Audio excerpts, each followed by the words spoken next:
Êxodo 9. Quinta praga, peste nos animais.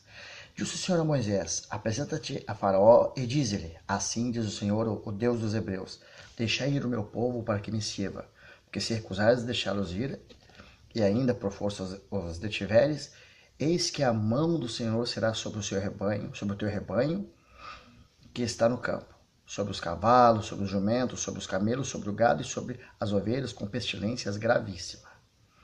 E o Senhor fará distinção entre os rebanhos de Israel e o rebanho do Egito, para que nada morra de tudo o que pertence aos filhos de Israel. O Senhor designou certo tempo, dizendo: amanhã fará o Senhor isto na terra. E o Senhor o fez no dia seguinte. E todo o rebanho dos egípcios morreu, porém do rebanho dos israelitas não morreu nenhum. Faraó mandou ver, e eis que do rebanho de Israel não morrerá nenhum sequer. Porém, o coração de Faraó se endureceu e não deixou ir o povo. Sexta praga, úlceras. Então disse o Senhor a Moisés e Arão: apanhai mãos cheias de cinza de forno, e Moisés atire-a para o céu diante de Faraó. Ela se tornará em pó miúdo sobre toda a terra do Egito, e se tornará em tumores que se arrebentem, úlceras nos homens e nos animais por toda a terra do Egito. Eles tomaram cinza do forno e se apresentaram a Faraó. Moisés atirou-a para o céu e ela se tornou em tumores que se arrebentavam em úlceras nos homens e nos animais. De maneira que os magos não podiam permanecer diante de Moisés por causa dos tumores, porque havia tumores nos magos em todos os egípcios. Porém o Senhor endureceu o coração de Faraó e este não os ouviu, como o Senhor tinha dito a Moisés. Sétima praga, chuva de pedras. Disse o Senhor a Moisés: levanta-te pela manhã cedo, apresenta-te a Faraó e diz-lhe: assim diz o Senhor, o Deus dos Hebreus: deixa ir o meu povo para que me sirva, pois esta vez enviarei todas as minhas pragas sobre o teu coração e sobre os teus oficiais e sobre o teu povo, para que saibas que não há quem me seja semelhante em toda a terra. Pois já eu poderia ter estendido a mão para te ferir a ti e ao teu povo com pestilência, e terias sido cortado da terra. Mas deveras para isso eu te hei mantido, a fim de mostrar-te o meu poder, e para que seja o meu nome anunciado em toda a terra. Ainda te levantas contra o meu povo para não deixá-los ir?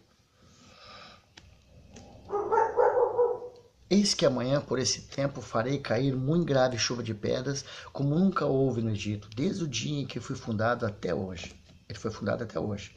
Agora, pois, manda recolher o teu gado e tudo o que tens no campo, todo homem e animal que se acharem no campo, e não se recolher a casa, e caindo sobre eles a chuva de pedras, morrerão.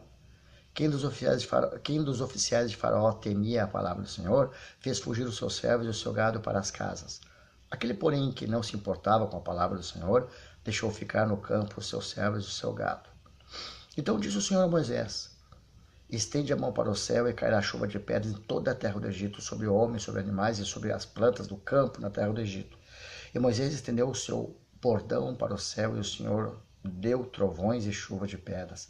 E fogo desceu sobre a terra, e fez o Senhor cair chuva de pedras sobre a terra do Egito. De maneira que havia chuva de pedras e fogo, misturado com a chuva de pedras tão grave como nunca houve em toda a terra do Egito, desde que veio a ser uma nação. Por toda a terra do Egito, a chuva de pedras feriu tudo aquilo que havia no campo, tudo quanto havia no campo. Tanto o homem como os animais, feriu também a chuva de pedras toda a planta do campo, e quebrou todas as árvores do campo. Somente na terra de Gósen, onde estavam os filhos de Israel, não havia chuva de pedras. Então Faraó mandou chamar a Moisés e Arão e lhe disse: esta vez pequei, o Senhor é justo, porém eu e o meu povo somos ímpios. Orai ao Senhor, pois já bastam esses grandes trovões e a chuva de pedras. Eu vos deixarei ir, e não ficareis mais aqui. Respondeu-lhe Moisés: saindo eu da cidade, estenderei as mãos ao Senhor, os trovões cessarão, e já não haverá chuva de pedras, para que saibas que a terra é do Senhor. Quanto a ti, porém, e aos teus oficiais, eu sei que ainda não temeis o Senhor Deus. O linho e a cevada foram feridos, pois a cevada já estava na espiga e o linho em flor. Porém o trigo e o centeio não sofreram dano, porque ainda não haviam nascido. Saiu, pois, Moisés da presença de Faraó e da cidade, e estendeu as mãos ao Senhor, cessaram os trovões e as chuvas de pedras, e não caiu mais chuva sobre a terra.